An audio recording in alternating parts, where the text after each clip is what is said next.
En Allemagne de l'Est, le nouveau numéro 1 Egon Krenz, dont l'élection hier soir a été contestée dans la rue à Berlin-Est, Egon Krenz invite les contestataires à participer au changement qu'il propose, tout en refusant de légaliser toute espèce d'opposition.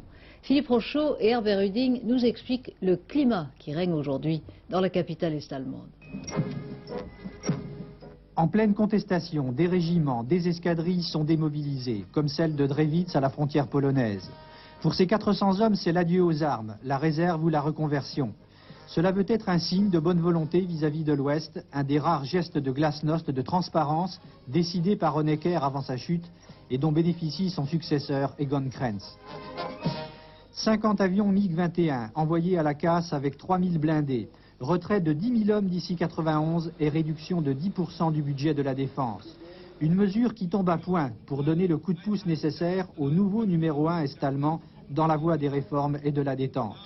Car Egon Krenz est aussi le chef d'une armée de 200 000 hommes, une armée supervisée par les soviétiques et favorable aux réformes de Gorbatchev. Réforme décidée dans l'armée dès l'arrivée d'Egon Krenz avec l'amélioration de la condition du soldat. Il peut circuler en civil en dehors des casernes, les vacances des soldats de métier sont prolongées, bref, la RDA ne veut plus être une société militaire, sans pour autant approuver l'action de ceux qui descendent dans la rue.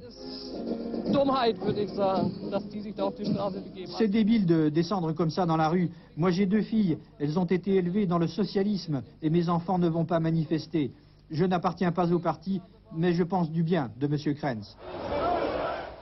Élections libres, liberté de la presse restent les slogans les plus entendus dans les manifestations. Egon Krenz est-il l'homme capable de les appliquer? En descendant dans la rue après son élection à la présidence, les dizaines de milliers de jeunes lui ont montré qu'ils ne lui faisaient pas confiance.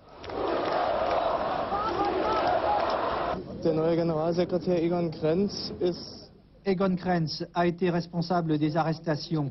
Il joue un double jeu. Nous lui demandons d'abord que les droits de l'homme soient respectés en RDA et nous voulons qu'il nous donne la liberté de voyager. Für die Festnahme und für das harte Durchgreifen gegen Demonstranten in den verschiedensten Städten der DDR. Le nouveau pouvoir a déjà répondu oui pour les voyages à l'étranger et les élections libres, mais les dizaines de milliers de manifestants espèrent que Egon Krenz ne sera qu'un homme de transition dans l'application des réformes.